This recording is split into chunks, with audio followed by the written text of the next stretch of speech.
Greetings, my fellow freedom lovers and sovereign thinkers at L3's newest podcast. My name is Craig, and I'm presiding in the beautiful swampy mangroves of South Florida. Today is Monday, March 24th, 2014, and it's cloudy most of the afternoon. Expect some thunderstorms popping up now and then, but that's okay. Yeah, I'm going to be discussing a couple of articles, to be very sincere. And this one here came from Neo-Mercantilism, which is considered like a John Birch, from the John Birch Society group. Regardless of what you think of them, they have some real good articles when it comes to like open free market. So I'm going to be doing a report Dave wrote today, like a few hours ago, approximately 4 p.m. And it's entitled Tesla Sales Model Upsetting Traditional Auto Dealers. And it's interesting stuff about, you can talk about open free market capitalism, and when other companies find it threatening or go to the government and so forth to say, oh, don't sell their products or do restrictions on them, etc. And it has nothing new. It has been happening for a long period of time. So I'm going to narrate this page and give you my intake, okay? So let's begin. Tesla sales model upsetting traditional auto dealers. This is written by Bob Elderman. All right. In Washington State, Elon Musk, the founder and CEO of Tesla Motors, has created a way to sell his cars without having to go through a car dealer by persuading the state legislature to carve out an exception to the law just for his company. Along the way, he has made it harder for any new car company to follow his lead in selling factory direct to consumers. That's a deal existing car dealers in Washington can live with.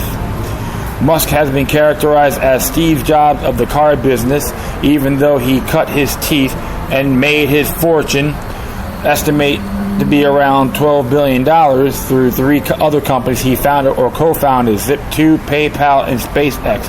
But he has been putting his heart and soul and his money into Tesla ever since founding it 10 years ago. A building company which he says is aimed at offering electric cars at prices affordable to average consumers. His Tesla Roadster base price was $109,000, while his Model S shown is a little cheaper, coming to about $57,000. He sells fewer than 25,000 units worldwide, but hopes, indeed plans to bring down the production cost over time so it can become every man's EV. He's following the Silicon Valley model, where initial offerings of such items as cell phones and laptops are highly priced but see great reductions in price when sold in volume, eventually making them affordable to anyone. His next offering, for an example, is an SUV codenamed Blue Star, which is expected to sell for around $30,000. One way to keep costs down is reflected in Musk's business model, selling directly to consumers with no intermediate dealers paying their salesmen commissions and hoping to make additional profits through their service department. With Musk's determination has come the realization that the traditional car dealer sales model is being threatened. Using Nikola Tesla's invention of the alternate current AC motor, Musk has built a car that doesn't need servicing, no spark plugs, no oil changes, no regularly scheduled maintenance, selling them through galleries and shopping malls which provide information but no salespeople, keep marketing costs to a minimum. But victory in Washington is a rare one for Musk, who has much greater difficulties with car dealers in Texas and New Jersey accepting competition that ultimately could threaten their very existence. As Tammy Darvich, a vice president of the Dark Cars Automotive Group in Silver Spring, Maryland, said, "Our issue is not with Tesla itself, it is with their sales model. How can we as auto dealers compete with manufacturers in the same market when we are completely dependent upon them for our inventories. That word dependent spells out the challenges car dealers will face if the Tesla model selling directly to customers gain traction.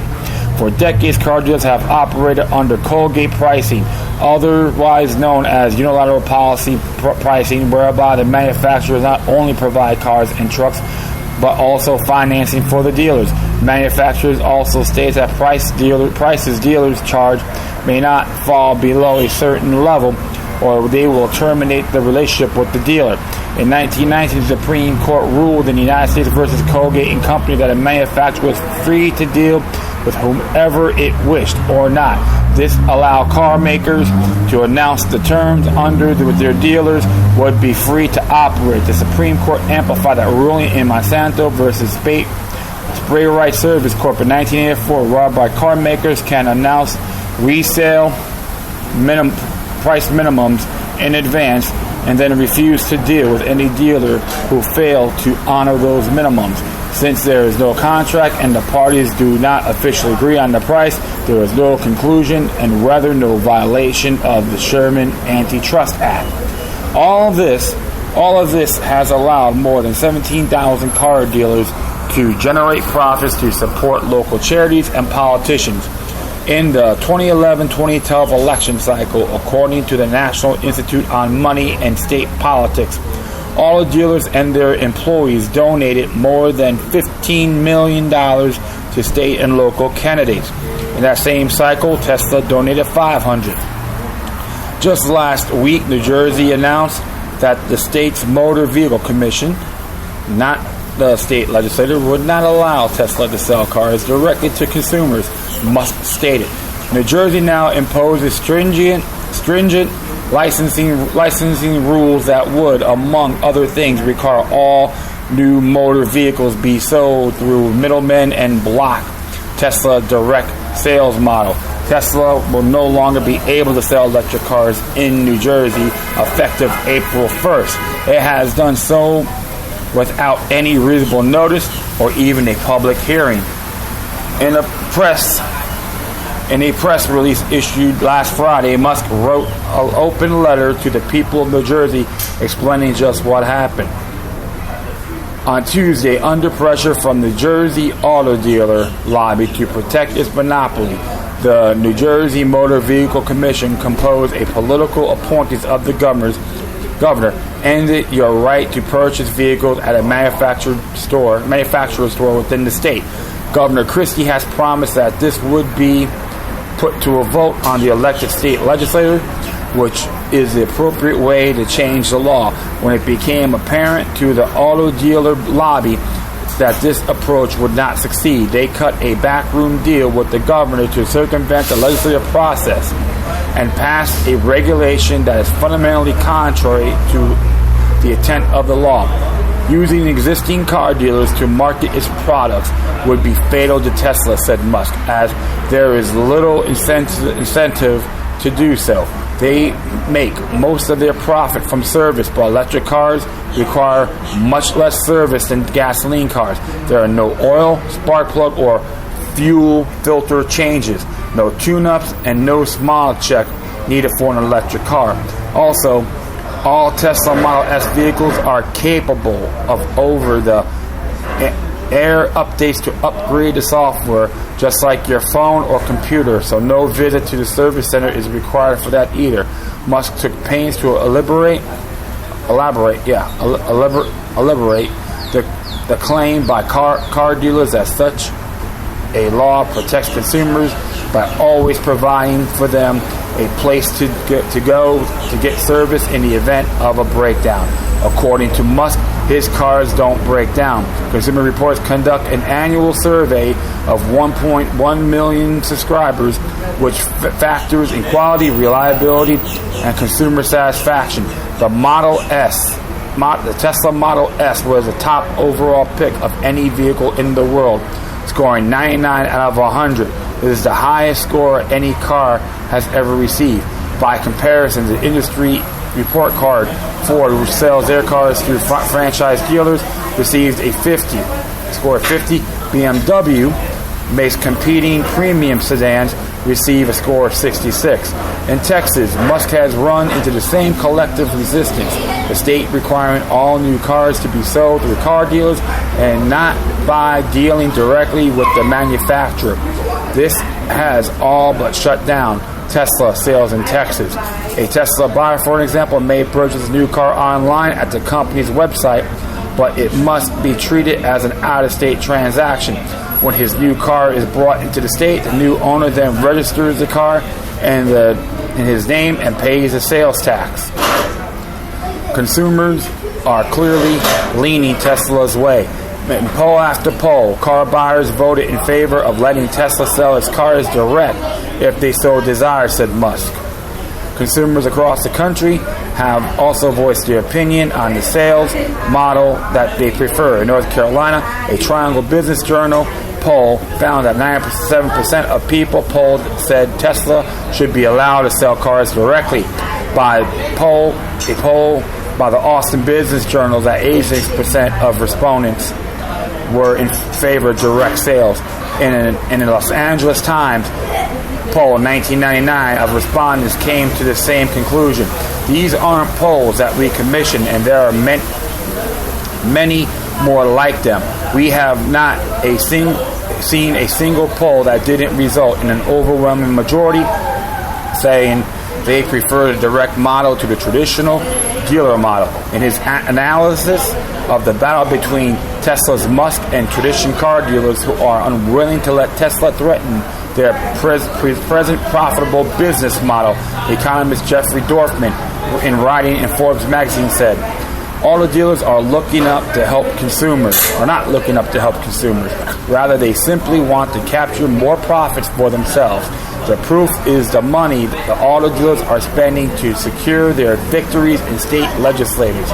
The only reason to spend money to secure legislation is because that legislation will capture profits that will more than replace the money spent. If consumers end up winning as part of that process, car dealers certainly will not find, but that is not their aim. We economists call such behavior rent-seeking. Tesla Musk is focusing his attention right where it should be focused, on the well-being of his customers. If this behavior is threatening to the status quo, then those defending the status quo ought to be looking at changing their behavior rather than running to government for protection. Yep. And Bob Alderman was a graduate from Cornell University and a former investment advisor. So he blogs frequently on New American Magazine. He contributes and blogs frequently at www.lightfromtheright.com. Mostly economics and politics. And you can reach him and all that on his website. I'll tell you this, my friends, how I see this. It's actually an open, competitive free market. See, one thing about capitalism, open free market form of capitalism, okay?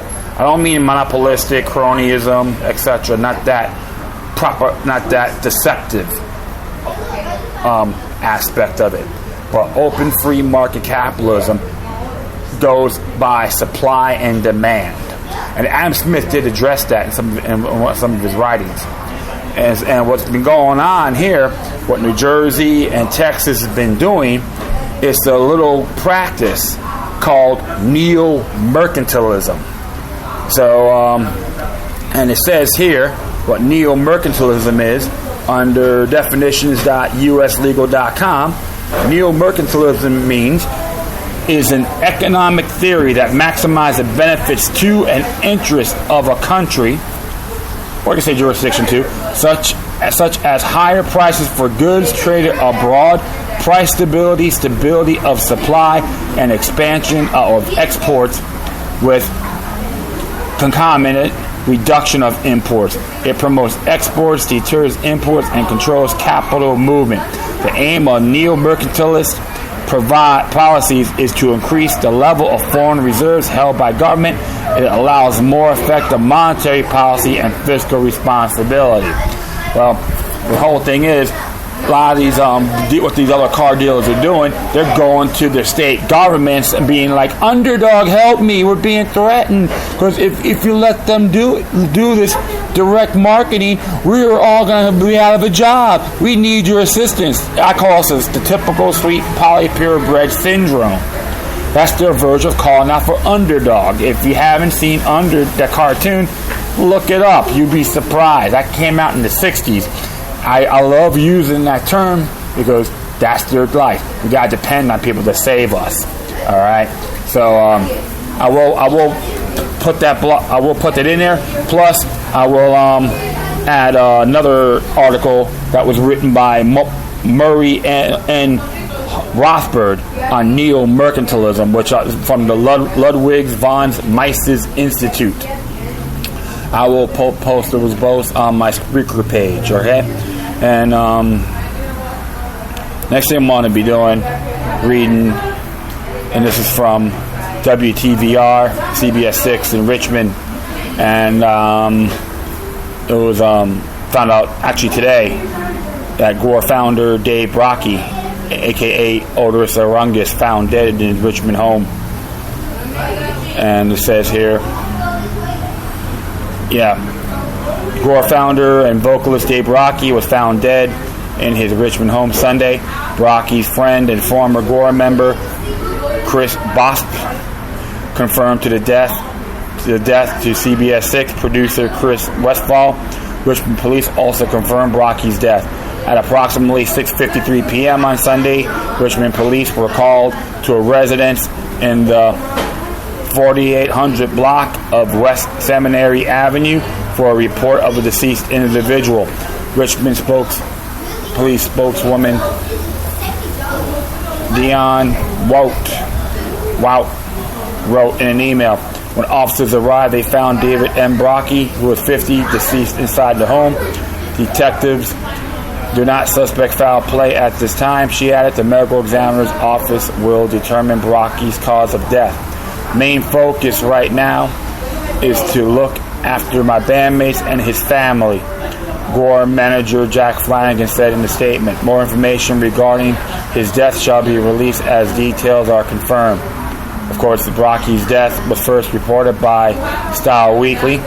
Founded in 1980s, Brockie and fellow VCU art students. GWAR gained international fame for his brand of heavy metal music and outrageous stage show.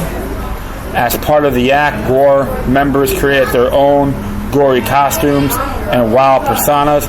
Anyone who has seen GWAR knows it's an adult comedy rock musical, Brockie told CBS 6 reporter Mark Holmberg in 2011. GWAR was nominated for the Best Long-Form Music Video Grammy Award in 1993, but lost to Annie Lennox. She was seen for the Eurythmics, that's to let you folks know. GWAR was nominated for Best Metal Performance in 95, but lost to 9 Inch Nails. I'm pretty baffled about that. 9 Inch Nails, heavy metal, come on, give me a break. Typical Billboard attributes, like Billboard magazine. I'll proceed here. Brockie, who performed under the stage name Oderus Urungus, also appeared as a contributor on Fox News Channel. Brockie was outspoken following the 2012 arrest fellow Richmond musician and Lamb of God singer Randy Blythe. Blythe was charged with manslaughter following the death of a fan at a Lamb of God show in the Czech Republic. Blythe was later acquitted of the charges.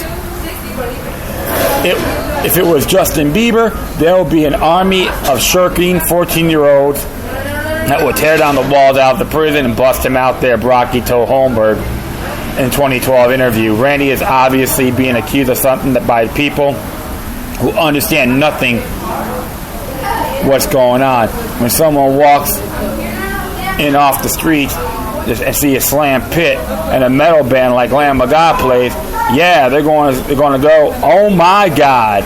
Blythe, who also learned Brockie's death from Boss, posted about the loss of his friend. When someone dies, a lot of people A lot of times people will say, oh, he was a unique person, really, only one of a kind, a true original. Most of these people have no idea what they are talking about. They obviously had never met Dave.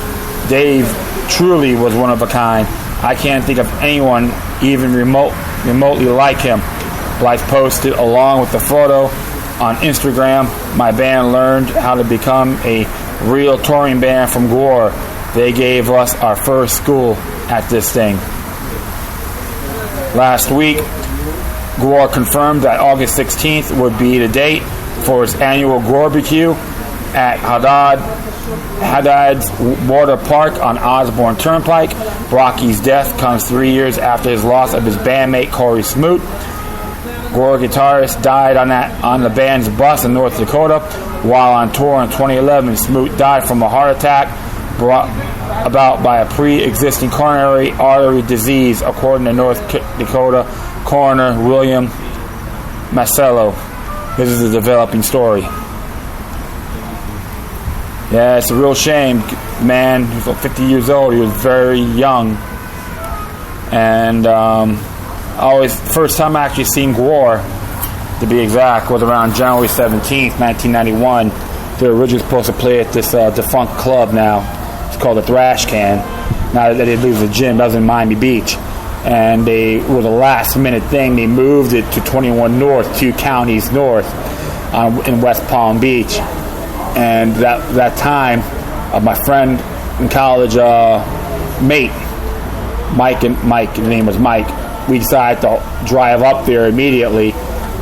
And that was the first time as well I saw the Genitortures perform.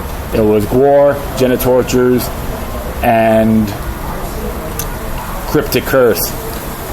And it was so funny, during that time they had a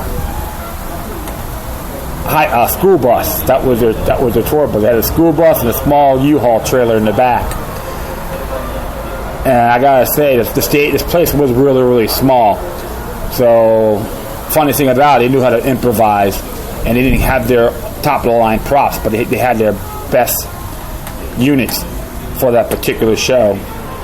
And it was during the Scumdogs of the Universe. And all I have to say is, man, I never seen a club and the fans got drenched in their entire lives. It was awesome. One of the greatest experiences I've witnessed was that concert. I technically wore a white t-shirt, faded blue jeans. I got hit with latex and people were slipping and sliding. No one got seriously injured. And it was so bad. The place got so drenched. They had to cancel a show the next day in that club. In addition, a friend of mine that used to work there, had to go down to the pet store. There's a pet shop right below the club, and they had to clean the facility itself because it all got saturated and it was dripping where all the pets were. And that was one of my biggest experiences of GWAR. And the next day I went to school with all my drenched out clothes. It was people like, what the hell happened to you? Especially when we were coming home from the show. We walked into the service station. The store clerk goes, you guys all right? What's going on? I'm like, well, we survived GWAR. He's like, what are you talking about? He had a real funny accent. And he was always going to be remembered. You know, the guy was amazing, that's all I have to say. And my colleague Robbie G, myself, we helped promote the show through Big Cat Concerts, and that's actually the first time I actually had a discussion with Dave and the other guys from GWAR. He had the Dave Brockie experience, and what was so unique. We had him play a few times. I think one of the coolest places. It was like Labor Day night 2000, if I'm correct, or 2001. No. Yeah, I think it was Labor Day 2001. Yeah, I could say that.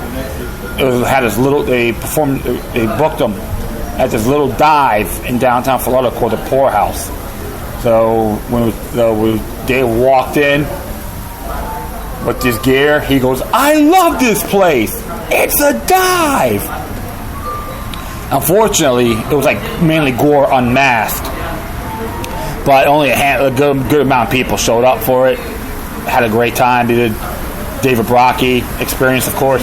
Did some GWAR songs like Sick of You, and he did some ex-cop songs. And we all know, too, Dave partied a lot, so I'm not going to make any assumptions how he died. So, and thereafter, we had a real good relationship with them in the entertainment business end of the entertainment industry. And even there, like I worked some of their shows with GWAR as security. He'd be singing along. He hit me, "Hey, how you doing?" That the whole crowd knows he knew me. So yeah, man, he will be remembered. He was a real deal, creative individualist. He wanted to write books about a version of Blackbeard, the pirate, and always enjoyed South Florida. He wanted to come down here because he was tired of Richmond. He loved the boats and the ocean. So that's all I gotta say about Dave, man. Thank you for having the opportunity to see you perform and do business with you. And my condolences goes out to his family and all his friends, his comrades. You're always gonna be remembered, my friend, and may your soul be forever free. That's like my little intake on my experience with Dave Brockie. I can go on. If you wanna know more, just hit me up, and I will give you some of my stories. So that's it. And thanks everyone for listening. You could send your comments to me on Facebook, Twitter, Spreaker, Google Plus, and Tumblr. And no quotes today. Sorry about that. But as always, demonic resistance is healthy for the soul and can liberate societies. Take care of yourselves. Keep on spreading the love, and may your guardian spirits be with you.